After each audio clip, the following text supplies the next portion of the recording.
Bismillahirrahmanirrahim. Wal maqalatu salisatu an Abi Bakr As-Siddiq radhiyallahu ta'ala anhu, man dakhala al-qabra bila zadin faka'annama rakaba al-bahra bila safinatin. Wal maqalatu, adapun maqalah, quote, as-salisatu yang ketiga itu an Abi Bakar As-Siddiq dari Abu Bakar As-Siddiq radhiyallahu ta'ala anhu.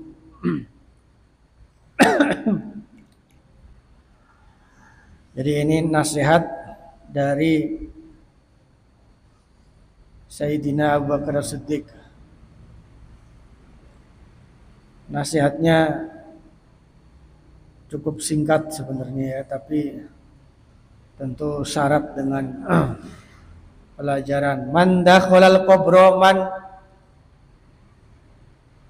utawi sapane wong atau barang siapa itu dakhala masuk, siapa man al qabra kuburan. Kalau orang sudah masuk kuburan atau orang masuk kuburan, maksudnya apa? Mati nggih. Bila zadin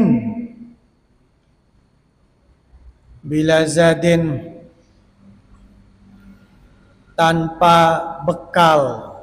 Zat itu artinya bekal. Wa tazawwadu fa inna khairaz zadit taqwa. Itu kalau ayatnya ya. Faka'annama rokiba, maka sama saja atau perumpamaannya itu menaiki siapa man al-bahra, samudra, maksudnya melewati samudra, lautan, bila safinatin tanpa perahu, tanpa kapal. Singkat sekali dan cukup terkesan klise ya. Tapi justru yang klise-klise ini kadang yang sering kita lupakan, gitu kan? Jadi beliau menyampaikan orang yang meninggal masuk kuburan ya, meninggal nggak bawa bekal ya, itu sama saja ingin menyeberangi lautan tanpa perahu. Jangan dibantah, kan saya naik pesawat, gitu ya. Bukan begitu maksudnya. Karena dulu cuman adanya perahu. Ya.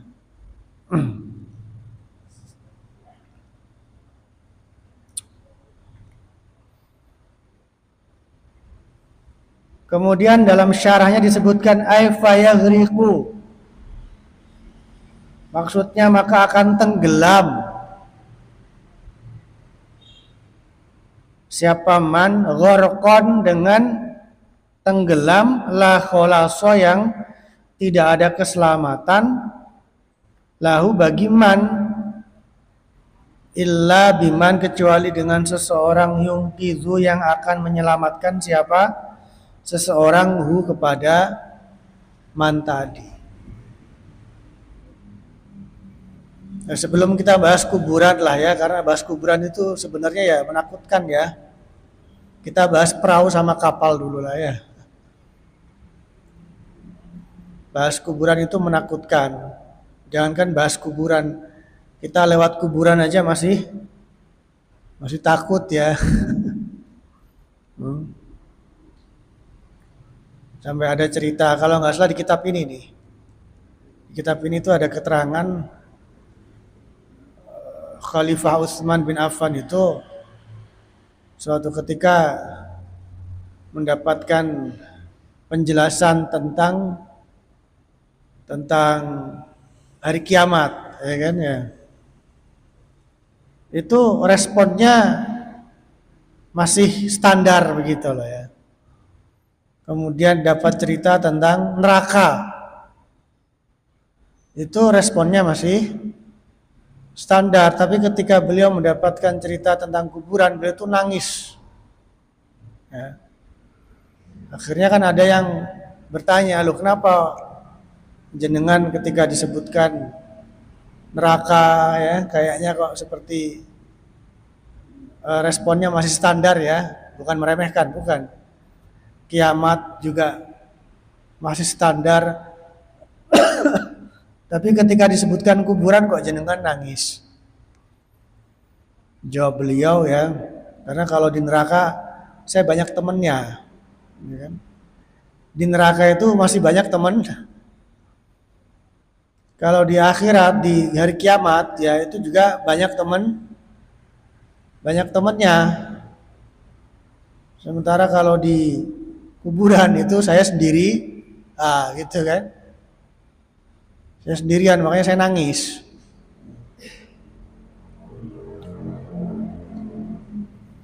Sendirian, gelap seperti itu kan. Padahal salah satu hal yang ditakuti manusia itu kan gelap ya, kegelapan.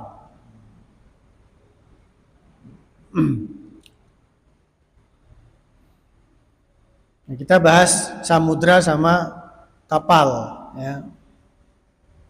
Karena beberapa ya kira-kira sebulan yang lalu lah ya, saya akan naik kapal itu sama mantan muadzin sini tuh ya, Nuh sama Kais ya. Dan mereka semangat sekali ya, senang sekali itu.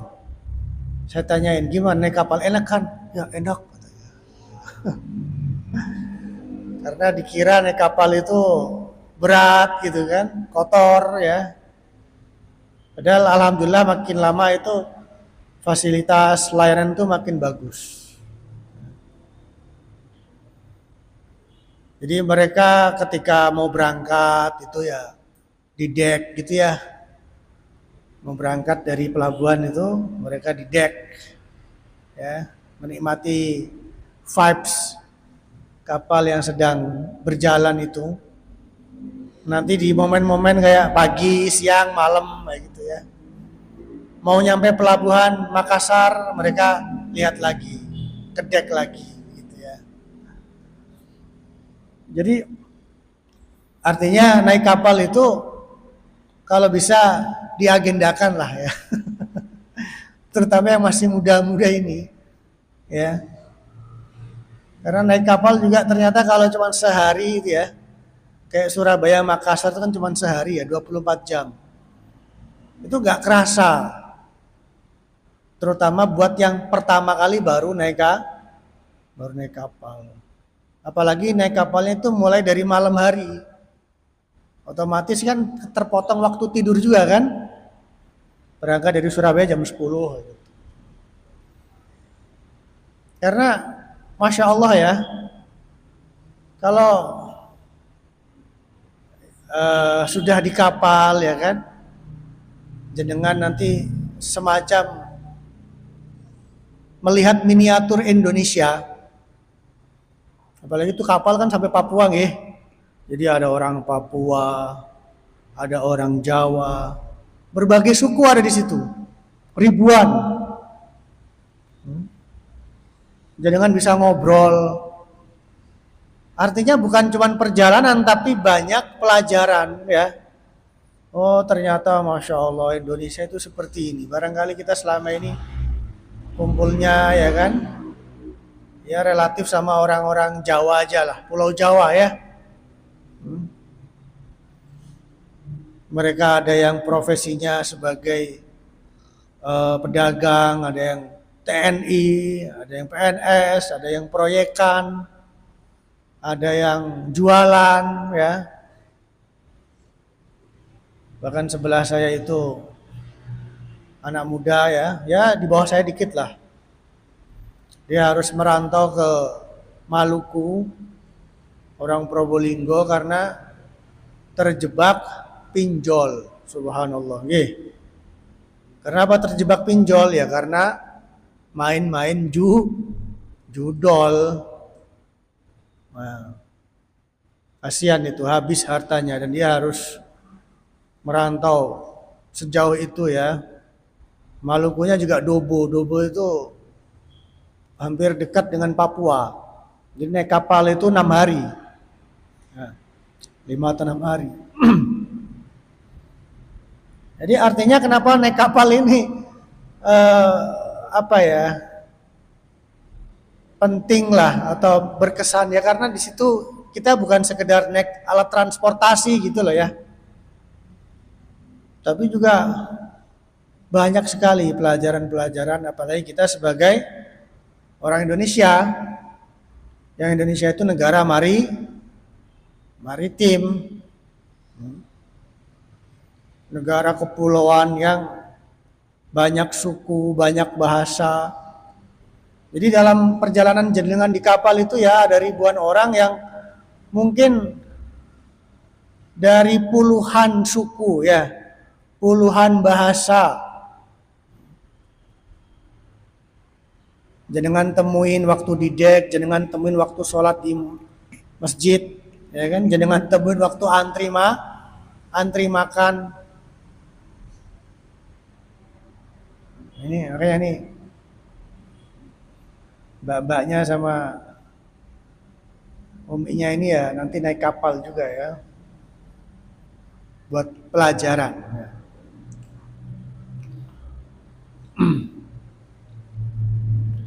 Nah, tadi Abu Bakar Siddiq, coba mbak dicek kajian, dicek. Tadi Abu Bakar Siddiq mengatakan orang yang menyeberangi lautan tanpa bekal itu seperti orang yang masuk kuburan tanpa bekal. Orang yang mati tanpa bekal itu seperti orang yang nyebrang samudra tanpa perahu. Kayaknya nggak ada orang apalah, gak usah yang panjang-panjang ya. Itu loh nyebrang yang paling terkenal tuh mana itu? Selat Bali, ya kan? Itu kan terkenal ya, horor lah. Padahal deket itu loh ya, antara Banyuwangi nyebrang ke Bali itu kan deket sebenarnya. Tapi dalam sekali itu. Dan kemarin banyak info-info ya terkait bagaimana horornya Selat Bali ini kan setelah ada kejadian itu ya, kapal tenggelam ya kan? Jadi nggak usah membayangkan nyebrang dari mungkin dari pelabuhan Semarang sampai Bakahuni ya, ngelangi, berenang ya. Yang deket-deket sajalah. Karena lautan tuh luar biasa. Dalamnya ya kan, cuacanya, kemudian binatang-binatangnya. Apalagi ombak-ombaknya ya. Bahkan salah satu kapal yang kemudian tenggelam dan sangat terkenal itu kan kapal itu Titanic gitu toh ya, yang waktu itu ingin menyeberangi Samudra Atlantis ya kan, perjalanan dari Inggris ya, Liverpool, tujuannya Amerika lah ya, New York atau mana itu. Jadi naik kapal aja kadang masih tenggelam. Bahkan kapal yang canggih sekalipun. Apalagi cuman berenang. Lah Abu Bakar As-Siddiq membuat analogi ya. Orang itu kalau meninggal ya, dia tuh semacam nanti masuk ke samudra ya. Dimensi kehidupan yang baru ya. Yang bisa diumpamakan seperti samudra. Yang kalau tidak membawa bekal, Ya, nanti kita habis di sana nanti. Ya, wal'iyadzubillah. Nanti kita yang rugi sendiri. Karena apa? Karena sudah tidak ada kesempatan kedua. Kesempatan kedua.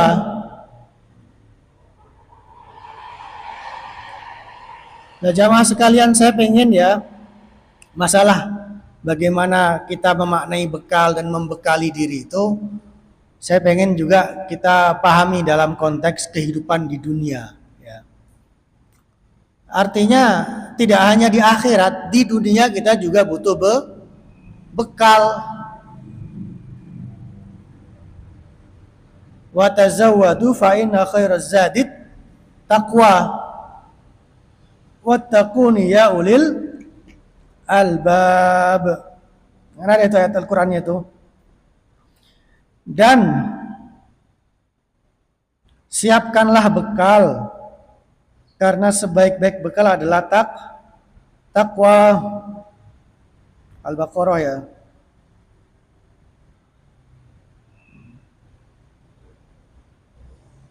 Al-Baqarah ayat 197. Jadi hidup di dunia itu juga butuh bekal. Lah jenengan yang masih kuliah ini kan kenapa kuliah? Ya karena untuk membekali hidup.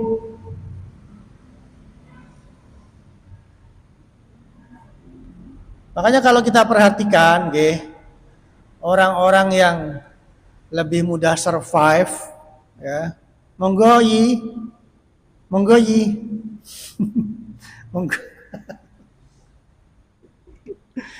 Orang-orang lebih mudah survive, lebih mudah beradaptasi itu karena mereka sudah membekali diri. Dan semakin banyak kita punya bekal, semakin kita siap menghadapi kehidupan. Makanya Al-Quran mengatakan wa tazawwadu fa inna khairaz zadid takwa. Bahkan kita itu disuruh membawa bekal terbaik, yaitu takwa. Nah, takwa di sini tentu ya harus kita maknai ya dengan akhlak, dengan ilmu, kan begitu ya. Ya minimal akhlak sama ilmu lah. Ya.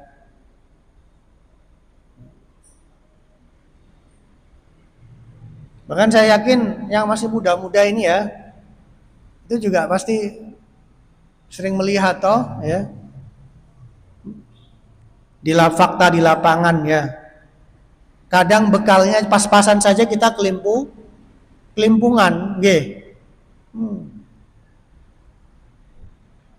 Bekalnya pas-pasan itu kelimpungan. Apalagi nggak membawa bekal. Semakin banyak bekal yang kita miliki, ya itu semakin mudah kita survive dalam kehidupan yang seperti ini, iya kan? Kehidupan ini kan ya seperti bahrun juga ini, seperti samudra.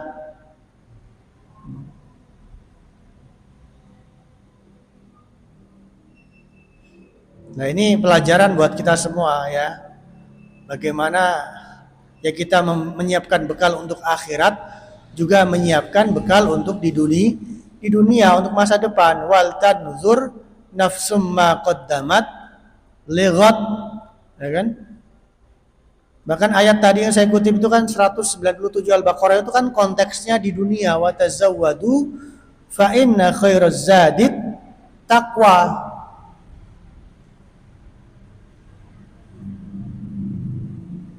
Sehingga mas-mas yang di sini ya terutama ya itu harus lebih bersyukur memang ya. Karena di sini jenengan dibekalin dengan bagaimana menjadi imam, gitu.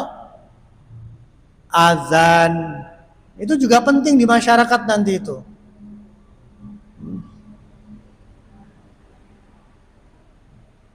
Sehingga jenengan nanti ya dapat ijazah, dapat gelar ya kan, dapat juga skill-skill yang dibutuhkan masyarakat lah itu loh. Jadi skill itu bukan masalah keren nggak kerennya, tapi dibutuhkan masyarakat atau enggak, ya toh? Jenengan pointer ngomong bahasa Cina, ya kan? Di kampung siapa yang mau belajar bahasa Cina, kan gitu kan? Ah. Tapi memang ada skill-skill itu yang memang dibutuhkan masyarakat luas. Ya kalau santri-santri kayak gini ya, mimpin tahlilan, mimpin sholawatan, ya kan? Khotbah. Jadi itu skill-skill yang juga nanti bermanfaat buat jenengan sendiri, sehingga kalau ada tugas-tugas seperti itu harusnya memang malah berani mengambil gitu ya. Dan itu nanti juga bisa menjadi bekal masa depan. Syukur-syukur jadi mahasiswa UIN ya, atau jadi santri bisa baca kitab. Oh ya kan? Karena semakin banyak bekal, semakin kita lebih mudah survive dalam menghadapi kehidupan. Syukur-syukur ya kan, bisa jualan, ya kan? Jualan apa ya macam-macam, ya. Jadi itu kan skill ya. itu kan skill. Dan itu perlu disiapkan. Jangan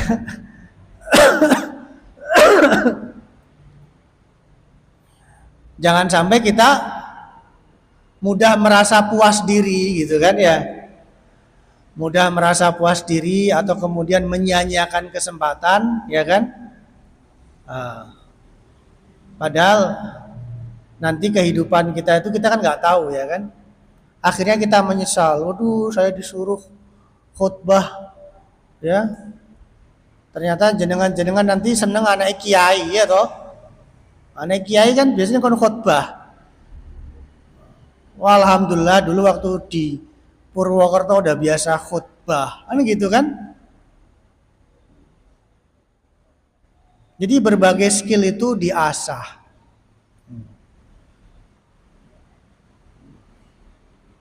Karena itu akan menjadi bekal yang juga bermanfaat untuk kita sendiri. Nah kalau kita punya banyak bekal di kehidupan ini ya kan, itu nanti juga bisa menjadi bekal di akhirat nanti kan begitu kan? Ya.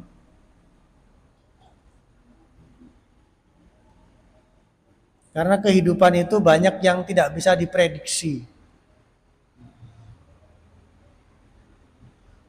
Apalagi kayak 10 orang kayak saya ini ya. Ya kan? Saya Mas Arif inilah ya, milenial itu kan. Nah, itu banyak sekali perubahan besar ya dalam kehidupan kita itu selama 10 tahun terakhir ini loh. Yang dulu kita tidak pernah membayangkannya, kan gitu kan? Terutama dengan adanya internet, ya toh? Adanya gadget, sosial media. Bahkan beberapa tahun yang lalu ada namanya COVID kan gitu kan.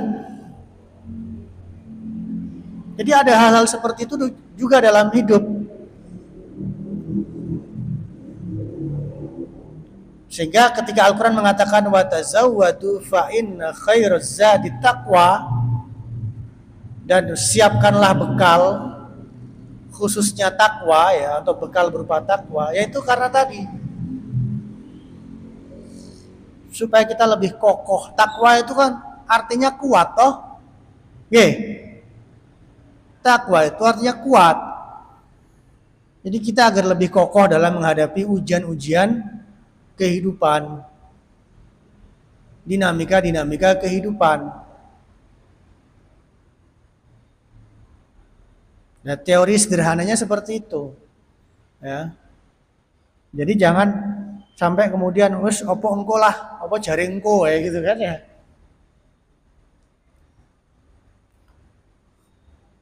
Malah dulu waktu mondok itu ada yang bilang seperti ini.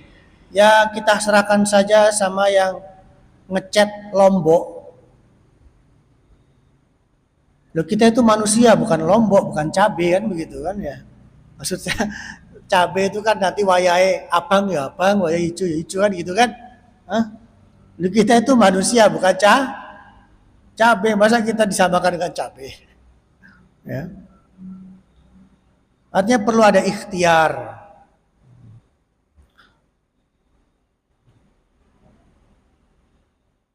Lah nanti kalau ikhtiarnya nggak berhasil lah itulah tujuan kita berzikir kan gitu kan ya. Tujuan kita beragama kan itu juga ya. Supaya kita tidak mengandalkan ikhtiar sehingga kalau ikhtiarnya nggak berhasil, gagal ya santai-santai saja. Bahkan tetap alhamdulillahirabbil alamin karena sudah beramal. Jadi itu yang bisa kita renungkan bersama pada malam hari ini ya. Sehingga kita berusaha untuk proporsional ya, kita seimbang ya dalam menjalani hidup. Karena memang hidup itu ya harus seimbang. Rabbana atina fid dunya hasanah wa fil akhirati hasanah. Ya, wa aqimul wazna bil qisti wa la tukhsirul mizan ya. Jadi kita ya nyari bekal buat di akhirat tapi juga nyari bekal buat di dunia juga, buat masa depan. Ya. Bahkan itu kan saling berhubungan. Ya. Bekal-bekal yang kita kumpulkan, yang kita siapkan di dunia ini, yang kemudian juga membantu kita menjadi orang yang baik, ya kan, orang bertanggung jawab. Itu kan nanti juga bisa menjadi ibadah, menjadi amal soleh yang kemudian juga bisa menjadi bekal kita di akhirat. Wallahu a'lam bishawab, wallahu muwaffiq ila aqwamit thoriq. Udah azan nggih? Udah azan. Udah pas azan ini.